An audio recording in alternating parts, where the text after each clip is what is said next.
Assalamualaikum warahmatullahi wabarakatuh. Salam sejahtera untuk kita semua. Perkenalkan, kami dari kelompok 1, Mata Kuliah Pendidikan Agama Islam. Saya Ahmad Rizky Farhan dan saya akan ditemani oleh ketiga rekan saya, yaitu Perkenalkan, nama saya Zahra Zafira Hendratno. Perkenalkan, nama saya Adila Sabira Irsa. Perkenalkan, nama saya Zahida Putih Hurul Aini. Pada kesempatan kali ini, kami akan mempresentasikan materi mengenai landasan filosofis, teologis, dan yuridis pendidikan agama Islam, serta urgensi pembelajaran agama Islam di perguruan tinggi.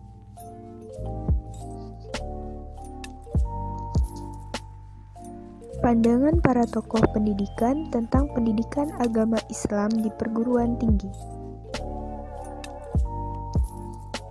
Jika menelusuri sejarah perguruan tinggi di Indonesia, maka kita harus mengetahui adanya dua pandangan kontradiktif dari para tokoh pendidikan tentang pendidikan agama Islam di perguruan tinggi. Pendapat pertama menyatakan bahwa pendidikan agama Islam harus diajarkan di perguruan tinggi karena negara, dalam hal ini perguruan tinggi wajib menjaga keberagaman warganya. Terlebih lagi Indonesia memiliki ragam suku, budaya, ras yang sangat beragam dan mahasiswa yang berada di perguruan tinggi tentu berasal dari daerah yang berbeda. Dengan adanya ajaran pendidikan agama Islam, tentu saling menghargai dan menjaga toleransi antar umat. Sedangkan pendapat kedua menyatakan pendidikan agama Islam tidak perlu diajarkan di perguruan tinggi. Alasannya karena agama merupakan urusan pribadi, keluarga, dan institusi keagamaan seperti masjid, pesantren, dan organisasi keagamaan, sehingga negara tidak perlu ikut campur dalam urusan agama.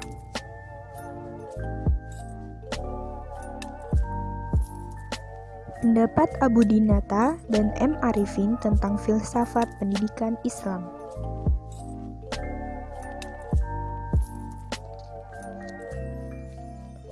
Selain dua pandangan di atas, terdapat pendapat-pendapat lain tentang filsafat pendidikan Islam.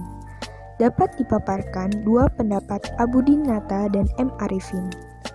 Menurutnya, filsafat pendidikan Islam dapat dikatakan suatu upaya menggunakan metode filosofis, yakni berpikir secara mendalam, sistematis, radikal, dan universal tentang masalah-masalah pendidikan seperti masalah manusia atau peserta didik dan guru, kurikulum, metode, dan lingkungan yang berlandaskan Al-Quran dan Al-Hadis sebagai acuan primernya. Selanjutnya, Arifin menjelaskan bahwa filsafat pendidikan Islam pada hakikatnya adalah konsep berpikir tentang kependidikan yang berlandaskan ajaran Islam tentang hakikat kemampuan manusia untuk dapat dibina dan dikembangkan serta dibimbing menjadi manusia muslim yang seluruh pribadinya dijiwai oleh ajaran Islam, serta landasan bahwa manusia harus dibina menjadi hamba Allah Subhanahu wa Ta'ala yang berkepribadian baik.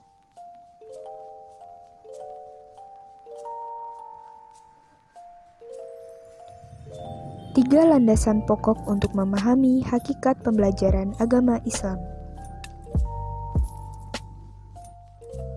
Jika kita mengkaji sumber-sumber filosofisnya, terdapat tiga landasan pokok yang dapat dijadikan sebagai landasan untuk memahami tentang hakikat pembelajaran agama Islam, yaitu epistemologi, ontologi, dan aksiologi. Pertama, epistemologi pembelajaran agama Islam. Epistemologi merupakan cabang dari filsafat ilmu. Epistemologi berasal dari bahasa Yunani, yang artinya pengetahuan. Persoalan pokoknya adalah menggali persoalan dari sumber-sumber pengetahuan. Dari manakah pengetahuan yang benar itu datang, dan bagaimana kita mengetahuinya? A. Sumber religius. Yang dimaksud dengan dasar religius adalah dasar yang bersumber dari ajaran Islam. Dalam Islam, sumber pengetahuan adalah Al-Quran dan Al-Hadis. Al-Quran dan Al-Hadis merupakan sumber-sumber filosofis utama. Dalam Al-Quran terdapat ayat-ayat tentang kewajiban atau pentingnya menuntut ilmu. Di antaranya sebagai berikut, yang artinya, serulah manusia kepada jalan Tuhanmu dengan hikmah dan pelajaran yang baik dan bantahlah mereka dengan cara yang baik. Sesungguhnya Tuhanmu dialah yang lebih mengetahui tentang siapa yang tersesat dari jalannya, dan dialah yang lebih mengetahui orang-orang yang mendapat petunjuk. Quran Surah An-Nahl Surah ke-16 ayat 125. Begitu pula beberapa al-hadis Nabi Shallallahu Alaihi Wasallam. Mungkin yang paling banyak kita ketahui, berupa kewajiban menuntut ilmu bagi setiap muslim, sebagaimana berdasar pada sabda Rasulullah Shallallahu Alaihi Wasallam berikut ini. Menuntut ilmu itu wajib atas setiap muslim. Hadis riwayat Ibnu Majah, dinilai syahih oleh Syekh Albani dalam Syahih wa Dhaif Sunan Ibnu Majah nomor 224. Setelah mengetahui ayat Al-Quran serta Al-Hadis tentang kewajiban menuntut ilmu, khususnya ilmu syar'i, maka pembelajaran di tingkat perguruan tinggi merupakan interpretasi dari keduanya. Tidak ada salahnya untuk terus memahami ilmu agama serta dibarengi dengan mempelajari ilmu lainnya. B. Sumber yuridis. Dasar yuridis tersebut diantaranya 1. Dasar ideal berasal dari dasar falsafah negara Pancasila. Sila pertama, ketuhanan yang Maha Esa. 2.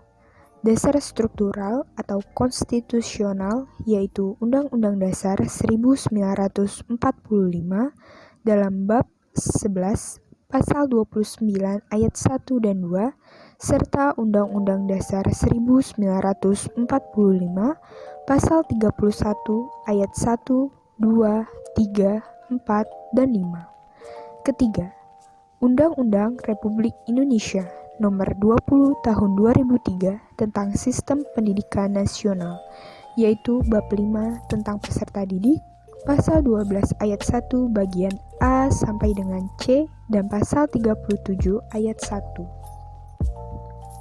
C. Sumber psikologis. Secara psikologis terdapat dua jenis kelompok manusia, yaitu teis dan ateis. Artinya, secara konseptual ada manusia yang teis, ateis, dan setengah teis ateis. Realitasnya, kelompok teis mengajak yang lain agar menaati Tuhan, sedangkan kelompok ateis mengajak agar manusia tidak bertuhan. Implikasinya, kelompok teis berusaha menyelenggarakan pendidikan agama, sedangkan kelompok ateis menolak bahkan menghalang-halangi penyelenggaraan pendidikan agama. Namun, fenomenanya sekarang kita juga mengenal suatu masyarakat yang berada di tengah keduanya. Dikaitkan dengan penyelenggaraan pendidikan agama Islam di perguruan tinggi, perlu dikaji teori-teori psikologi tentang cara menyadarkan mahasiswa untuk selalu membutuhkan Tuhan, mendekati Tuhan, menyembah Tuhan, dan menaati segala perintah dan larangan Tuhan, serta beragama secara benar dan toleran. Hal tersebut guna menangkal isu-isu radikalisme atas nama agama, liberalisme, dan untuk memahami rasa toleran terhadap agama lain di tengah masyarakat multikultural, khususnya di Indonesia. Ontologi pembelajaran agama Islam. Jika berbicara tentang wilayah ontologi yang terkait dengan potensi manusia, Allah Subhanahu wa Ta'ala telah menganugerahkan kepada manusia beragam potensi untuk dikembangkan. Namun, manusia hanya mengembangkan beberapa potensi tersebut. Beragam potensi tersebut oleh Howard Gardner digambarkan dalam teori kecerdasan berganda atau multiple intelligences. Hasan Langgulung menegaskan pula bahwa manusia diberikan potensi sesuai dengan sifat-sifat Allah Subhanahu wa Ta'ala. Sebagaimana dalam firman-Nya yang mengatakan, "Maka apabila Aku telah menyempurnakan kejadiannya, dan telah meniupkan ke dalamnya ruh ciptaanku, maka tunduklah kamu kepadanya dengan bersujud. Quran Surat Al-Hujurat ayat 29. Ini bermakna bahwa Allah Subhanahu wa Ta'ala memberi manusia beberapa sifat Allah, yang tentunya sifat tersebut terbatas. Hal ini disebut dalam Al-Quran dengan nama-nama yang indah atau Asma'ul Husna. Aksiologi pembelajaran agama Islam. Aksiologi atau filsafat nilai adalah ilmu pengetahuan yang menyelidiki hakikat nilai. Pada umumnya ditinjau dari sudut pandang kefilsafatan. Dalam bidang aksiologi, masalah etika yang mempelajari tentang kebaikan ditinjau dari kesusilaan. Sangat prinsip dalam pendidikan Islam. Hal ini terjadi karena kebaikan budi pekerti manusia menjadi sasaran utama pendidikan Islam, dan karenanya selalu dipertimbangkan dalam perumusan tujuan pendidikan Islam. Landasan teologis pendidikan agama Islam di perguruan tinggi. Apa itu landasan teologis? Landasan dapat diartikan sebagai alas ataupun dapat diartikan sebagai fondasi, dasar, pedoman, dan sumber yang dikemukakan oleh S. Wojowasito. Dalam KBBI, arti dari kata teologis yaitu berhubungan atau berdasarkan dengan teologi, sedangkan kata teologi berarti pengetahuan ketuhanan. Landasan teologis berarti landasan atau dasar yang berkaitan dengan agama, spiritual, dan Tuhan. Dasar teologis bagi pendidikan integratif. Dasar dari teologis ini dapat ditelusuri dari berbagai intelektual yang mendalami agama atau teolog dan teks ayat-ayat suci. Ketika ditelusuri, di dalam ayat-ayat Al-Quran akan ditemukan sekitar 854 kata al-ilm dalam berbagai bentuk dan arti. Pengertian kata al-ilm itu sendiri diantaranya adalah objek pengetahuan dan juga pencapaian pengetahuan. Yang kedua, sebagai sumber landasan ialah hadis Nabi Muhammad SAW. Setelah Al-Quran sebagai sumber ilmu pengetahuan dasar yang mengacu pada keseharian, tingkah laku, dan kepribadian Rasulullah SAW. Allah Subhanahu wa Ta'ala telah menjelaskan dalam ayatnya yang berbunyi, sesungguhnya telah ada pada diri Rasulullah itu uswatun hasanah, suri teladan yang baik bagimu, yaitu bagi orang yang mengharapkan rahmat Allah dan hari kiamat, dan dia banyak menyebut Allah. Quran Surat Al-Ahzab ayat 21. Teolog ini dimaksudkan sebagai upaya untuk membuat sebuah konsepsi pendidikan yang tertuang dalam pesan-pesan kitab suci dan sesuai dengan kehendaknya. Selain itu juga menjadi sebuah fondasi penting dalam pengembangan pendidikan Islam, maka untuk kesejahteraan manusia yang berawal dari Tuhan dan kembali pada kehendak Tuhan. Perintah untuk memahami agama. Serulah manusia kepada jalan Tuhanmu dengan hikmah dan pelajaran yang baik, dan bantahlah mereka dengan cara yang baik. Sesungguhnya Tuhanmu dialah yang lebih mengetahui tentang siapa yang tersesat dari jalannya, dan dialah yang lebih mengetahui orang-orang yang mendapat petunjuk. Quran Surat An-Nahl ayat 125. Tafsir Surat An-Nahl ayat 125 menurut mufassir. Salah satunya ialah tafsir Hamka. Serulah kepada jalan Tuhanmu dengan kebijaksanaan dan pendidikan yang baik, dan bantahlah mereka dengan cara yang lebih baik. Pangkal Surat An-Nahl ayat 125. Ayat ini mengandung ajaran kepada Rasulullah SAW tentang cara melancarkan dakwah atau seruan, terhadap manusia agar mereka berjalan di atas jalan Allah Subhanahu wa Ta'ala. Hamka Tafsir Al-Azhar tahun 1992 halaman 321. Pertama, kata hikmat seringkali diartikan sebagai filsafat, padahal inti yang dimiliki lebih halus dari filsafat.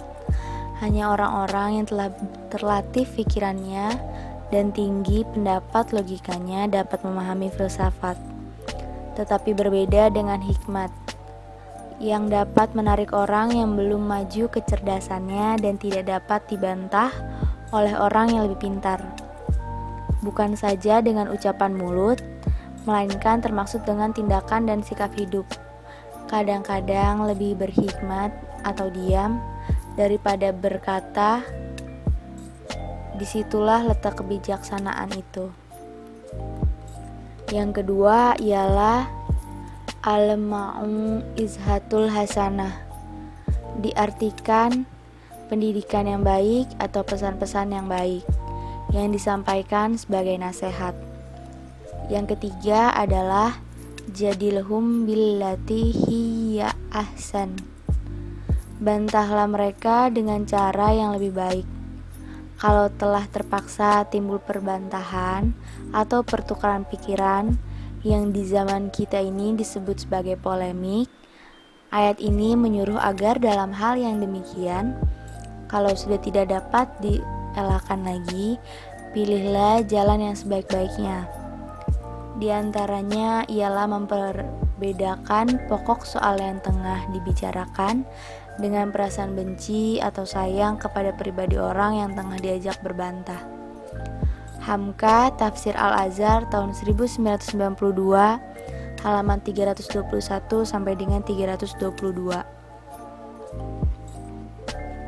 Dari hasil analisis Al-Quran surat An-Nahl ayat 125 merupakan ayat yang mengandung nilai-nilai edukatif tentang implementasi metode pendidikan agama Islam yang meliputi bil hikmah, al-mau'izzah hasanah, dan mujadalah billati hiya ahsan. Berdasarkan penafsiran para mufasir terhadap Al-Quran surat An-Nahl ayat 125 terdapat 3 metode pendidikan. Yang pertama, implementasi metode pendidikan dengan melalui bil hikmah, yaitu pengetahuan yang dalam menjelaskan kebenaran serta menghilangkan kesalahpahaman melalui tutur kata yang tegas dan benar serta mempengaruhi jiwa, akal, budi yang mulia, dada yang lapang dan hati yang bersih, serta mampu bersikap profesional, mampu membedakan mana yang harus dikerjakan dan mana yang harus ditinggalkan. Yang kedua, implementasi metode pendidikan dengan melalui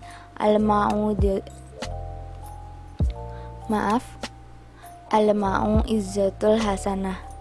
Menurut tafsiran para mufasir, artinya adalah pendidikan yang baik, yakni bentuk pendidikan dengan memberikan nasihat dan peringatan baik dan benar. Perkataan yang lemah lembut penuh dengan keikhlasan, menyentuh hati sanubari, menentukan dan menggetarkan jiwa peserta didik untuk terdorong melakukan aktivitas dengan baik. Yang ketiga, implementasi metode pendidikan dengan melalui mujadalah billati hiya ahsan. Artinya adalah bantahan yang lebih baik, yaitu bantahan dengan memberi manfaat, bersikap lemah lembut, perkataan yang baik, bersikap tenang dan hati-hati, menahan amarah serta lapang dada. Urgensi pembinaan pendidikan agama Islam di perguruan tinggi. Pendidikan adalah suatu hal yang kompleks, yang tidak dapat dipisahkan dari kehidupan manusia. Karena pendidikan merupakan suatu hal yang sangat penting dalam kehidupan, baik itu dalam kehidupan keluarga, masyarakat, bangsa maupun negara. Maju mundurnya suatu bangsa sebagai besar ditentukan oleh maju mundurnya pendidikan negeri itu sendiri. Sejalan dengan ilmu pengetahuan, Islam memandang bahwa pendidikan itu adalah hak bagi setiap orang. Education for all, baik itu laki-laki maupun perempuan dan berlangsung sepanjang hayat. Long life education. Dalam pendidikan Islam mempunyai rumusan yang jelas dalam bidang tujuan, kurikulum, metode, dan sasaran, dan lain sebagainya. Pendidikan Islam mengembangkan pewarisan nilai-nilai, sumber dari nilai-nilai yang merupakan Al-Quran dan Al-Hadis Rasulullah SAW. Selain dari kedua sumber itu, ada juga ijtihad, dikenal juga ijma, qiyas. Nilai ajaran Islam terkandung dalam sumber ajaran Islam. Pendidikan mentransfer serta mentransformasikan kepada para mahasiswa. Pendidikan agama Islam merupakan mata kuliah dengan ranah afektif atau sikap. Karakteristik afektif mempunyai 3 kriteria. Yang pertama, yaitu melibatkan perasaan dan emosi seseorang. Yang kedua, bersifat khas. Yang ketiga, memiliki intensitas arah dan target atau sasaran. Maksud intensitas di sini adalah tingkat atau kekuatan perasaan lebih kuat dari perasaan lain. Sedangkan target atau sasaran mengacu pada objek, aktivitas, atau ide sebagai arah dari perasaan. Perkembangan karakteristik afektif pada mahasiswa membutuhkan upaya secara sadar dan sistematis. Hal ini menunjukkan hal yang penting untuk dipahami. Terjadi atau tidaknya suatu proses dalam kegiatan pembelajaran dalam ranah afektif dapat diketahui dari perilaku mahasiswa yang menunjukkan adanya kesenangan belajar seperti perasaan, emosi, minat, sikap, dan apresiasi yang positif menimbulkan tingkah laku yang konstruktif dalam diri mahasiswa. Secara nasional, sudah ditetapkan metode penilaian kelompok pendidikan agama Islam dan akhlak mulia yang dilakukan dengan melihat pada pengamatan terhadap perubahan perilaku dan sikap dan ujian. Sedangkan teknik penilaiannya dilakukan dengan cara tes tertulis, tes praktik, pengamatan, penugasan individual atau kelompok, tes lisan, portofolio, jurnal inventory, penilaian diri, serta penilaian antar teman. Penilaian dan evaluasi pada ranah afektif setidaknya berhubungan dengan 5 tipe afektif, yaitu sikap, minat, konsep diri, nilai, dan moral. Pendidikan agama Islam di perguruan tinggi juga mempunyai visi, misi, dan tujuan. Visi dari pendidikan agama Islam di perguruan tinggi adalah terbentuknya mahasiswa yang mempunyai perilaku dalam pengembangan kepribadian, keilmuan, dan profesinya. Misi pendidikan agama Islam adalah mengembangkan potensi keimanan, ketakwaan, begitu juga akhlak mulia. Berikut adalah misi pendidikan agama Islam secara khusus. Yang pertama, mengembangkan potensi keimanan, ketakwaan, dan akhlak mulia atau karakter baik mahasiswa. Yang kedua, menyiapkan mahasiswa untuk berkehidupan Islami baik sebagai pribadi, anggota keluarga, anggota masyarakat, dan sebagai warga negara yang baik. Yang ketiga, membangun budaya spiritualitas sebagai determinan utama dalam kehidupan berbangsa dan bernegara. Yang terakhir, mengkaji dan mengembangkan pemahaman ajaran Islam yang terintegrasi dengan berbagai disiplin ilmu. Secara konstitusional, pendidikan agama Islam adalah bagian integral dalam upaya pencapaian tujuan pendidikan nasional yang bersifat sistematik dan berkelanjutan.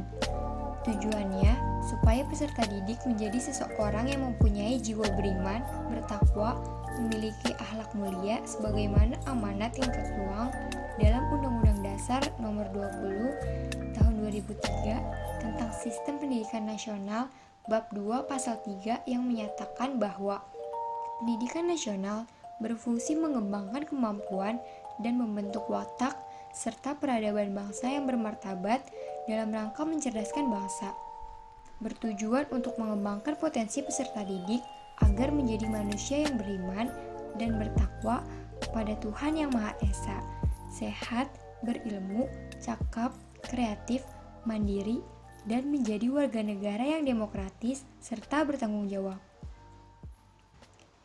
Pendidikan agama Islam di perguruan tinggi mempunyai landasan psikologis, sosial budaya, historis, dan yudiris yang sangat kokoh. Terutama secara psikologis, manusia merupakan makhluk teogenesis atau makhluk bertuhan. Tanpa terkecuali, semua manusia pasti membutuhkan Tuhan.